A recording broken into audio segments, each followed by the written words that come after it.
Here's something they don't teach you in American history class. For 13 years after declaring independence, the United States wasn't really united at all. We were 13 separate countries that couldn't agree on anything, couldn't collect taxes, couldn't pay our debts, and were literally going bankrupt while foreign powers laughed at us.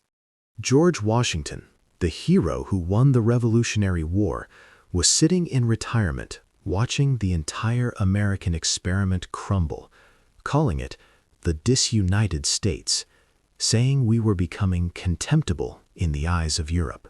This first version of America failed so spectacularly that they had to scrap the entire system and start over. And the crazy part? The reasons it failed then are eerily similar to why our government is dysfunctional now.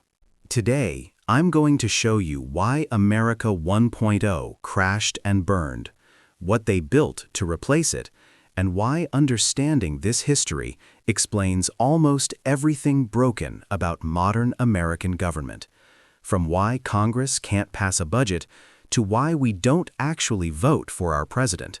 Hey everyone, welcome back to Capital and Power. I'm your host, and today we're diving into a period of American history that gets glossed over in schools, but is absolutely critical to understanding how money and power work in this country. We all know 1776, Independence Day, the Declaration, fireworks, bald eagles, all that. And we know 1789, George Washington becomes the first president, the Constitution kicks in, America officially starts. But what about those 13 years in between? What was happening from 1776 to 1789? Turns out, America was a complete mess. We were broke. We had no functioning government. States were fighting each other. We couldn't defend ourselves. And we came this close to the entire revolution being for nothing. This is the story of USA 1.0. The beta version that crashed so hard they had to rewrite the entire operating system. And here's why this matters to you. Because the tensions they were trying to solve back then, centralized power versus local control, federal authority versus states' rights, who controls the money, those are the exact same battles tearing apart American politics today. By the end of this video, you'll understand why the first American government failed catastrophically, how economic collapse forced them to create the Constitution, why the system they built has the problems it has today, and what this history warns us about our current dysfunction.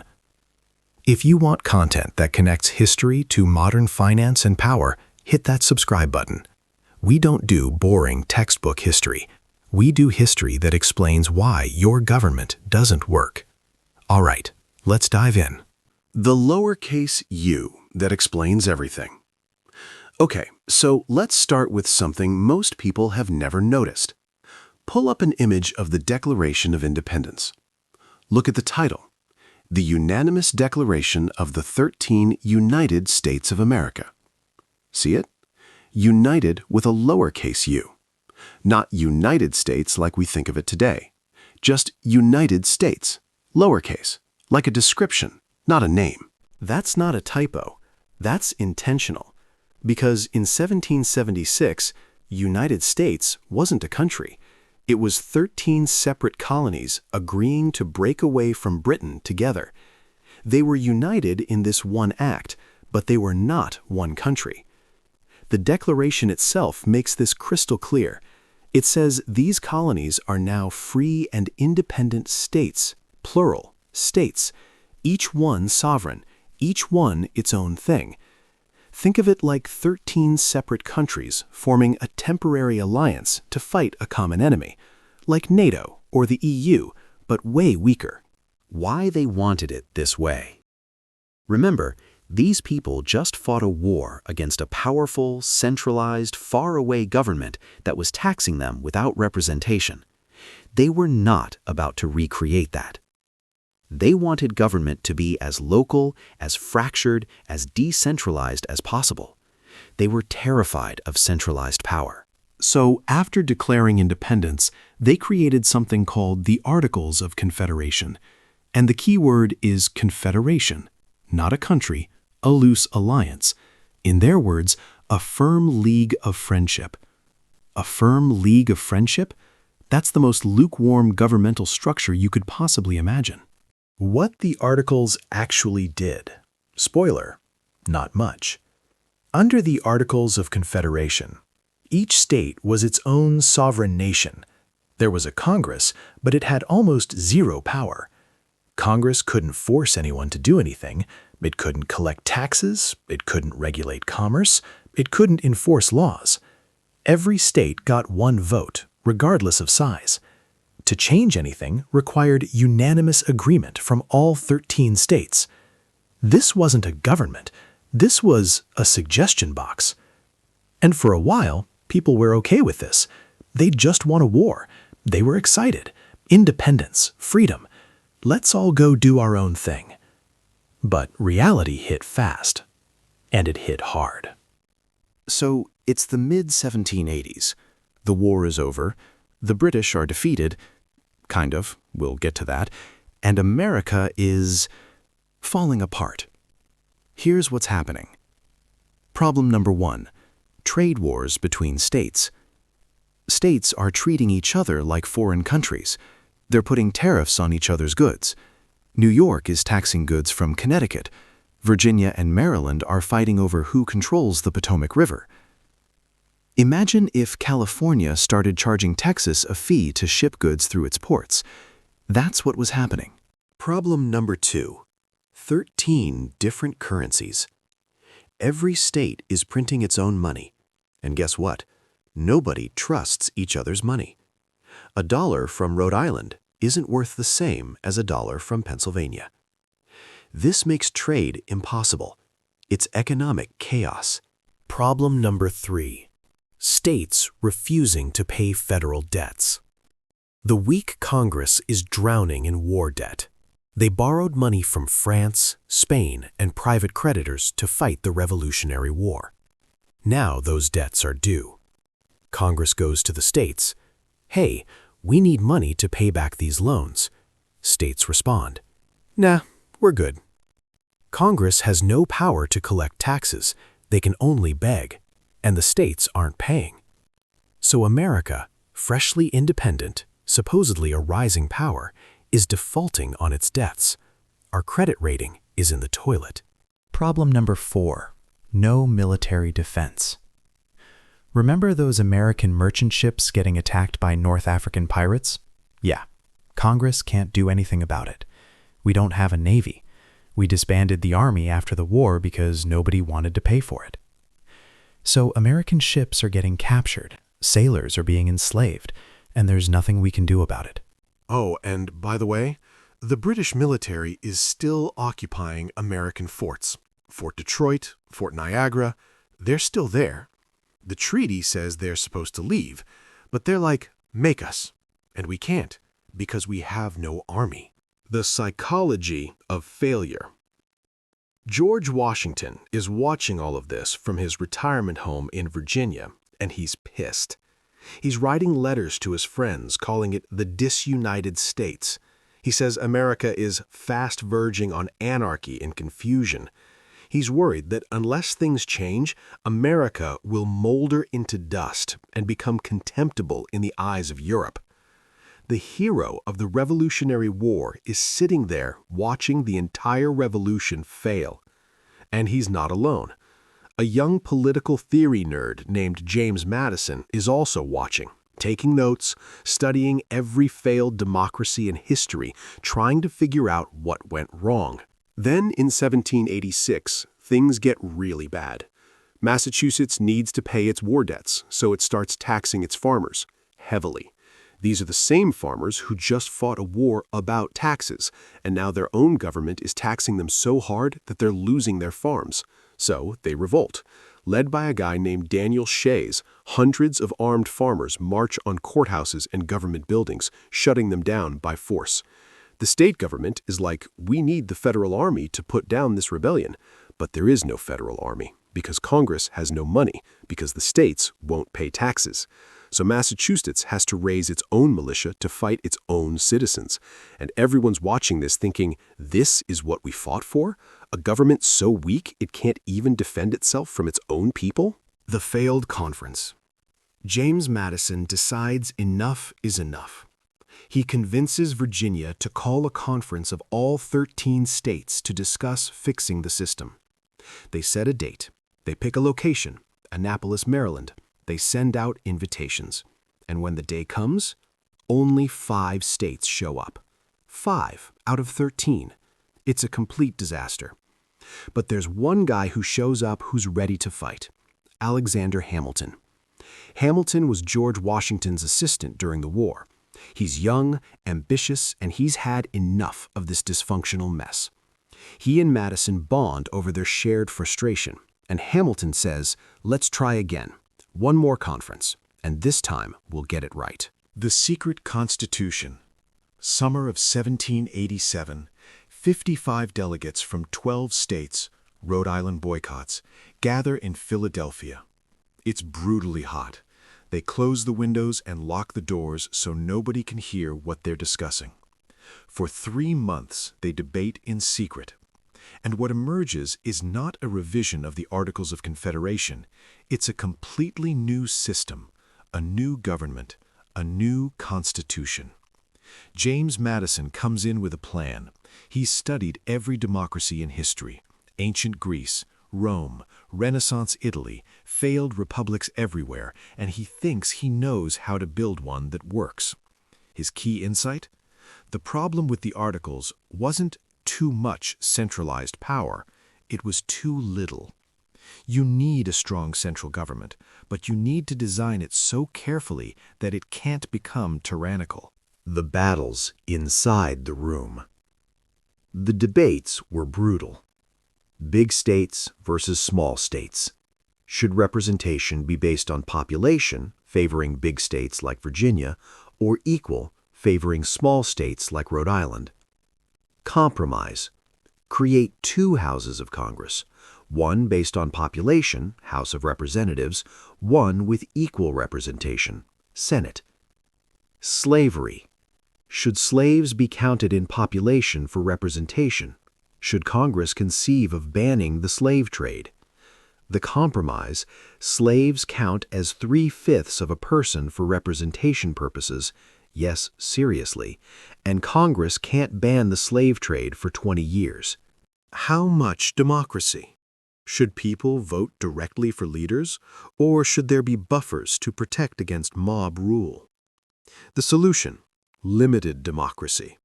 People vote for the House, but senators are chosen by state legislatures, not directly elected, and the president is chosen by an electoral college, not by popular vote. Federal power versus state power. How much authority does the national government get? The solution: the federal government gets specific powers, taxes, military, regulating interstate commerce. Everything else stays with the states. Here's what most history classes miss. The Constitution wasn't just about political philosophy. It was about money. The entire system collapsed because of economic dysfunction. States couldn't trade with each other. America couldn't pay its debts. There was no unified currency. No one could collect taxes. The Constitution fixed all of that. Power number 1. The federal government can tax. This is huge. Under the Articles, Congress could only beg states for money. Under the Constitution, the federal government can tax citizens directly. This means they can actually fund a military, pay debts, and operate without depending on states to voluntarily contribute. Power number 2. Unified currency. The Constitution gives Congress the power to coin money and regulate its value. No more 13 different state currencies. $1, one system. Power number 3. Regulate interstate commerce. Congress can now regulate trade between states. No more random tariffs. No more states treating each other like foreign countries. This creates a unified national economy for the first time. Power number 4. Pay the debts. One of the first things the new government does: pay back the war debts. Alexander Hamilton, now Treasury Secretary, comes up with a plan to assume all state debts, consolidate them at the federal level, and pay them back. This restores America's credit rating internationally. Power number 5. Create a central bank. Hamilton also creates the first bank of the United States, a precursor to the Federal Reserve. It stabilizes the currency, provides loans, and manages government finances. Suddenly, America goes from economic basket case to functioning economy. The anti-democratic features make sense now. Remember how the Constitution has all these weird non-democratic features? Electoral college, senators not directly elected, judges appointed for life. This wasn't about hating democracy. It was about preventing the kind of chaos that led to Shays' Rebellion. The founders were terrified of what they called the tyranny of the majority, the idea that angry mobs could vote to seize property, cancel debts, or destroy the economy. So they built buffers. The Senate is insulated from popular pressure. The president is chosen indirectly. Judges serve for life, so they're not swayed by political winds. It's not pure democracy. It's a republic designed to balance popular will with stability. The anti-democratic features make sense now. Remember how the Constitution has all these weird non-democratic features? Electoral college, senators not directly elected, judges appointed for life. This wasn't about hating democracy. It was about preventing the kind of chaos that led to Shays' Rebellion. The founders were terrified of what they called the tyranny of the majority, the idea that angry mobs could vote to seize property, cancel debts, or destroy the economy. So they built buffers. The Senate is insulated from popular pressure. The president is chosen indirectly. Judges serve for life, so they're not swayed by political winds. It's not pure democracy. It's a republic designed to balance popular will with stability. These aren't new questions. These are the original questions from 1787. Small states versus big states. Remember how they compromised by giving every state 2 senators regardless of population? That means Wyoming, population 580,000, has the same Senate power as California, population 39 million. Is that fair? Is that democratic? Well, no. But it's the compromise that got small states to join the Union. And we're stuck with it, which is why the Senate is often gridlocked. It doesn't represent the popular will. It represents state equality. The Electoral College. We don't vote for president directly because the founders didn't trust pure democracy. So we get situations where the popular vote winner loses the election, 2000, 2016. Is that a bug or a feature? Depends on your perspective. But it's a direct result of the anti-democratic features built into the Constitution. Could it fail again? Here's the uncomfortable question. Could America 2.0 fail like America 1.0 did? The signs are worrying. Massive federal debt that's growing unsustainably. States ignoring or defying federal law on various issues. Political polarization at levels not seen since the Civil War. Economic inequality creating 2 Americas. Loss of faith in institutions. The founders built a system designed to force cooperation. But what happens when cooperation becomes impossible? In the 1780s, the system collapsed and they rewrote it. What happens if our system collapses? Do we rewrite the Constitution? Do we split into separate countries? Do we descend into authoritarianism? These aren't hypothetical questions. These are real possibilities that historians and political scientists are seriously discussing. What history teaches us. Lesson number 1. Government is an experiment. The founders knew they might get it wrong. That's why they built in an amendment process. Thomas Jefferson said, trying to live under the same Constitution forever is like trying to wear the same coat you wore as a kid when you're an adult. The system needs to evolve. But we've become so polarized that amending the Constitution is basically impossible now. Lesson number 2. Economic failure drives political change. America 1.0 didn't fail because of ideology. It failed because it couldn't function economically. If America 2.0 fails, it'll likely be for economic reasons too. Debt, inequality, economic dysfunction.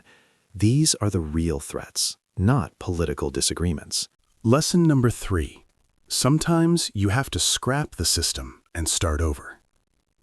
In 1787, they didn't fix the Articles of Confederation. They threw them out and started from scratch. Could we do that again? Would we even know how? Lesson number 4. Compromise is mandatory. The Constitution is a document of compromises. Imperfect, messy, contradictory compromises. But those compromises held the country together for over 200 years. When compromise becomes impossible, the system breaks. Your takeaway: understanding this history matters because it shows you why American government works the way it does and why it often doesn't. Why the political fights we're having now aren't new, they're foundational. Why economic dysfunction is the real threat to stability. Why the system requires cooperation to function. If you want to understand modern American politics, you have to understand where it came from. And it came from a complete failure that forced people to start over and build something new. The question for us is, are we heading for another failure? And if we are, do we have the wisdom and courage to rebuild like they did? If this video gave you a completely new understanding of why American government works, or doesn't work, the way it does, hit that like button. This is the kind of historical education they should teach in schools, but don't, because it's too complicated and too real. Subscribe to Capital and Power if you want more deep dives into how history, economics, and political power actually work in America. We're not here to bore you with dates and names. We're here to show you how the past explains the present. Now, here's my question. Do you think the American system is heading for another failure like the 1780s? Or can we fix it without starting over? Comment failed if you think we're heading for collapse, or fixable if you think we can reform the system. I want to see where this community stands. Thanks for watching. Stay informed, stay critical, and I'll see you in the next video where we're breaking down exactly why Congress can never pass a budget and how that threatens everything. Peace.